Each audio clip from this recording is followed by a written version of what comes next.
এখন আমি মূল নীতিতে আসি। আল্লাহ আমার উপর আমার সন্তানদের ব্যাপারে নির্দেশ জারি করেছেন। এটি কোনো ঐচ্ছিক পরামর্শ নয়, এটি বাধ্যতামূলক হুকুম। প্রথম মৌলিক নীতি হচ্ছে ছেলের জন্য অংশ থাকবে 2 মেয়ের সমান। অর্থাৎ একজন পুত্র যে পরিমাণ পাবে তা 2 কন্যার অংশর সমান হবে। এটি সাধারণ কাঠামো যা পারিবারিক দায়িত্ব ও আর্থিক কর্তব্যের উপর ভিত্তি করে নির্ধারিত।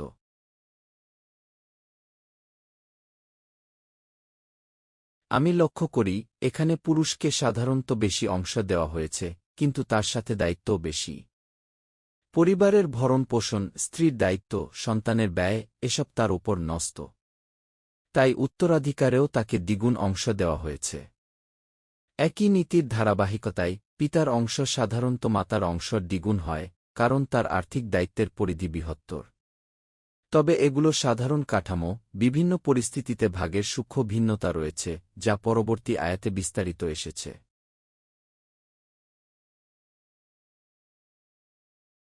আমি উপলব্ধি করি এটি কেবল গাণিতিক হিসাব নয়।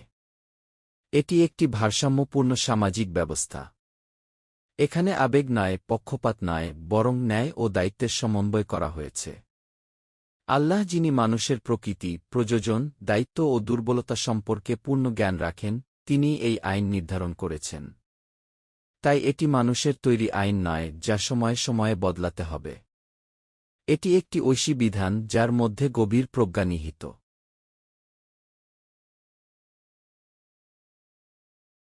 আমি যখন এই বিশ্বাসগুলো ব্যাখ্যা করি তখন নিজেকে স্মরণ করিয়ে দিই এটি কেবল তাত্ত্বিক আলোচনা নয়। এটি জীবনের বাস্তবতা। একটি পরিবারের শান্তি, একটি সমাজের ন্যায়বিচার, এতিমের সুরক্ষা সবকিছু এর সাথে জড়িত। তাই আমাকে সতর্ক হতে হবে, ন্যায়পরায়ণ হতে হবে, আল্লাহভীরু হতে হবে। কারণ শেষ পর্যন্ত সমস্ত হিসাব আল্লাহর কাছেই ফিরে যাবে। আমি যা করেছি, ন্যায় বা অন্যায়, সবকিছুর জবাব আমাকে দিতে হবে। এখন আমি যে বিষয়টি আলোচনা করছি তা হল ইসলামী উত্তরাধিকার আইন, যা আল্লাহ সুবহানাহু ওয়া তাআলা নিজেই নির্ধারণ করে দিয়েছেন। আমি শুরুতেই বলছি, এখানে লিজাকারি কি অর্থাৎ পুরুষ সন্তানের জন্য নির্দিষ্ট অংশ নির্ধারিত হয়েছে। অর্থাৎ ছেলের অংশ হবে 2 মেয়ের সমান। যদি মৃত ব্যক্তির ছেলে মেয়ে উভয়ই থাকে তাহলে একজন ছেলে পাবে 2 জন মেয়ের সমপরিমাণ। কিন্তু যদি শুধু মেয়ে থাকে 2 জন বা তার বেশি, তাহলে তারা মোট সম্পদের 2/3 পাবে। পুরো সম্পত্তি নয়, বরং 2/3। অবশিষ্ট 1/3 অন্য উত্তরাধিকারীদের মধ্যে বণ্টিত হবে, যার বিস্তারিত ব্যাখ্যা হাদিসে এসেছে।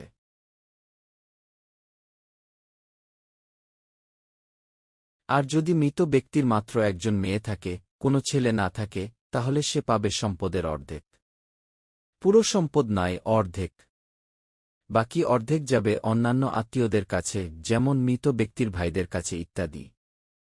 কিন্তু যদি একজন ছেলে একাই থাকে, কোনো মেয়ে না থাকে, তাহলে সে পুরো সম্পত্তির উত্তরাধিকারী হবে। কারণ পুরুষের অংশ 2 নারীর সমান, এই নীতির ভিত্তিতেই এটি নির্ধারিত হয়েছে।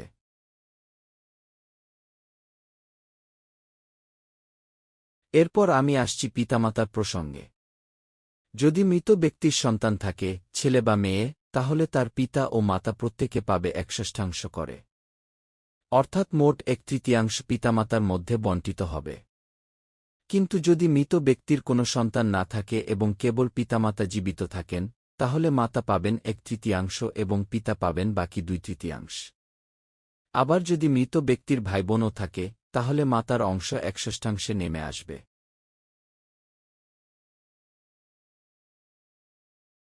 আমি স্পষ্ট করে বলছি, এই সম্পত্তি বণ্টন কার্যকর হবে 2টি শর্ত পূরণের পর।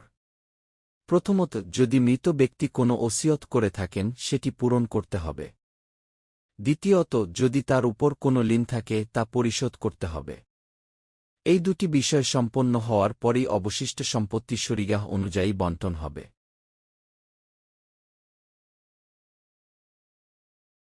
আমি আরও স্মরণ করিয়ে দিচ্ছি, আমরা জানি না আমাদের জন্য কে বেশি উপকারী, আমাদের সন্তান নাকি আমাদের পিতামাতা। আল্লাহই ভালো জানেন।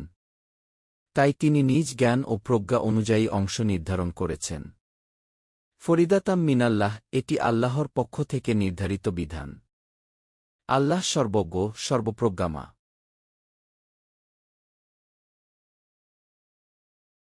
এখন আমি স্বামী-স্ত্রীর উত্তরাধিকার নিয়ে বলছি। যদি কোনো স্ত্রী মারা যান এবং তার কোনো সন্তান না থাকে, তাহলে স্বামী পাবে তার সম্পত্তির অর্ধেক। আর যদি তার সন্তান থাকে তাহলে স্বামী পাবে 1/4। একইভাবে যদি স্বামী মারা যান এবং তার কোনো সন্তান না থাকে, তাহলে স্ত্রী পাবে 1/4। আর যদি সন্তান থাকে তাহলে স্ত্রী পাবে 1/8। এখানেও একই নিয়ম প্রযোজ্য, ওসিয়ত পূরণ এবং ঋণ পরিশোধের পর এই বণ্টন কার্যকর হবে।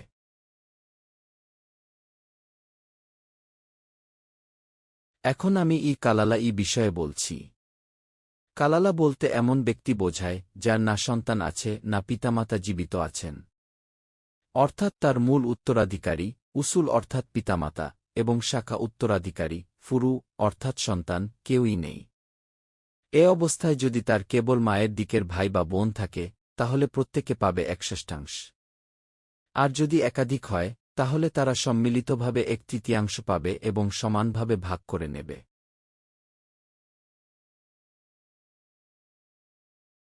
আমি এখানে ভাইবোনের প্রকারভেদও ব্যাখ্যা করছি।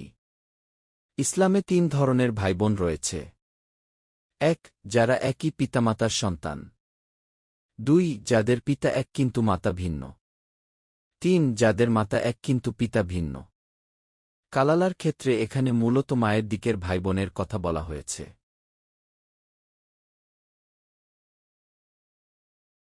আমি অত্যন্ত গুরুত্ব দিয়ে বলছি, যাদের অংশ আল্লাহ নির্ধারণ করে দিয়েছেন তাদের পক্ষে ওসিয়ত করা বৈধ নয়।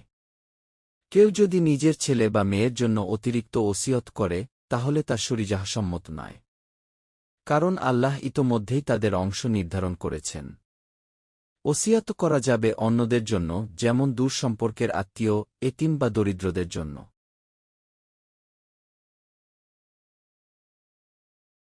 আমি বারবার বলছি, এগুলো আল্লাহর নির্ধারিত সীমা। কেউ যদি আল্লাহ এবং তার রাসূল সাল্লাল্লাহু আলাইহি ওয়াসাল্লাম এর আনুগত্য করে, সে জান্নাতে প্রবেশ করবে, যেখানে প্রবাহিত হবে নহরসমূহ, এবং সেখানে চিরস্থায়ী হবে। আর কেউ যদি আল্লাহ এবং তার রাসূল সাল্লাল্লাহু আলাইহি ওয়াসাল্লাম এর অবাধ্যতা করে এবং আল্লাহর নির্ধারিত সীমা লঙ্ঘন করে, তার জন্য রয়েছে জাহান্নাম এবং অপমানজনক শাস্তি।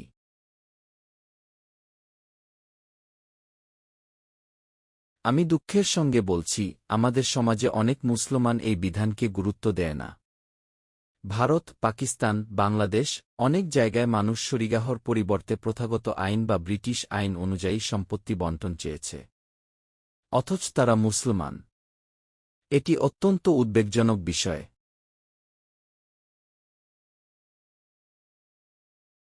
সবশেষে আমি ইসলামী সংগঠনের লক্ষ্য সম্পর্কে বলছি।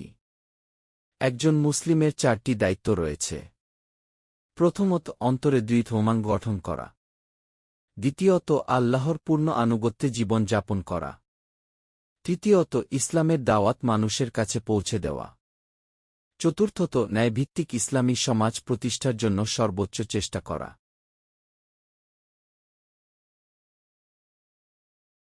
আমি নিজের জন্য, আমার পরিবার ও সমাজের জন্য এই দায়িত্ব পালন করতে চাই।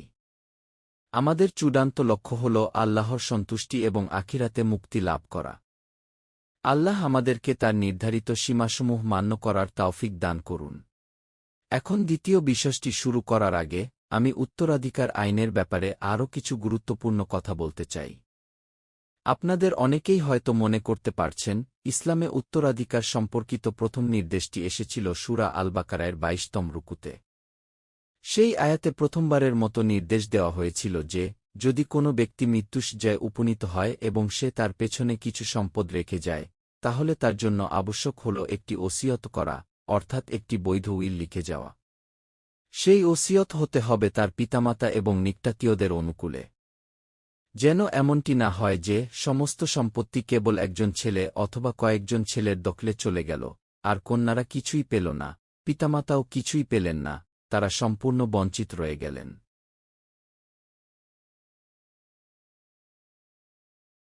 আমি স্পষ্টভাবে বলছি, সেই সময়ে উত্তরাধিকারীদের নির্দিষ্ট অংশ নির্ধারণ করা ছিল না।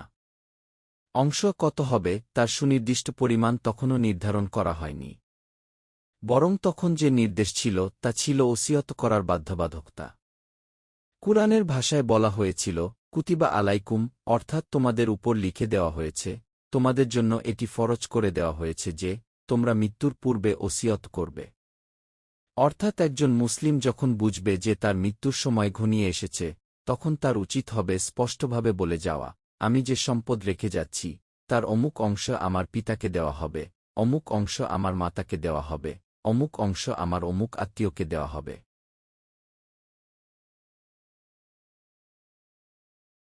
আমি জোর দিয়ে বলছি, সে সময়ে এটি প্রত্যেক মৃত্যুপথযাত্রী মুসলিমের জন্য একটি দৃঢ় বাধ্যতামূলক নির্দেশ ছিল। এটি কেবল একটি নৈতিক পরামর্শ ছিল না, বরং একটি শরী দায়িত্ব ছিল। উদ্দেশ্য ছিল পরিবারে কেউ যেন বঞ্চিত না হয়, বিশেষ করে নারীরা এবং বৃদ্ধ পিতামাতা যেন অবহেলিত না থাকেন।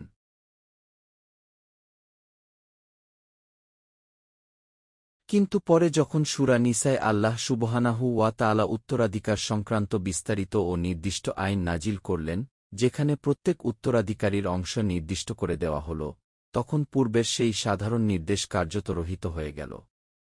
ফিকহের পরিভাষায় আমরা বলি, সেই পূর্বের নির্দেশটি কি মানসুখ হয়ে গেছে, অর্থাৎ তার বিধান আর আগের মতো প্রযোজ্য নয়।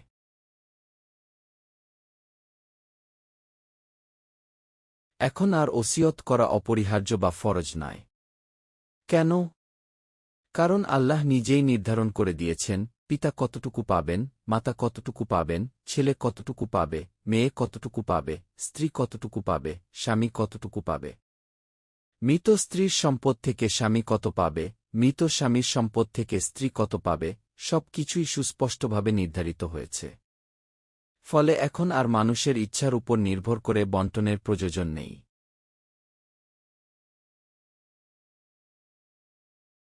আমি এখানে একটি গুরুত্বপূর্ণ বিষয় পরিষ্কার করছি, এখন আর নির্ধারিত উত্তরাধিকারীদের জন্য কোনো ওসিয়ত করা বৈধ নয়। কারণ আল্লাহ যখন নিজেই অংশ নির্ধারণ করে দিয়েছেন, তখন সেখানে মানুষের হস্তক্ষেপের সুযোগ নেই। হ্যাঁ, নির্ধারিত উত্তরাধিকারীদের বাইরে অন্য কারো জন্য সীমিত পরিসরে ওসিয়ত করা যেতে পারে, কিন্তু যাদের অংশ আল্লাহ নির্দিষ্ট করেছেন, তাদের ক্ষেত্রে ওসিয়তের মাধ্যমে পরিবর্তন আনা যাবে না।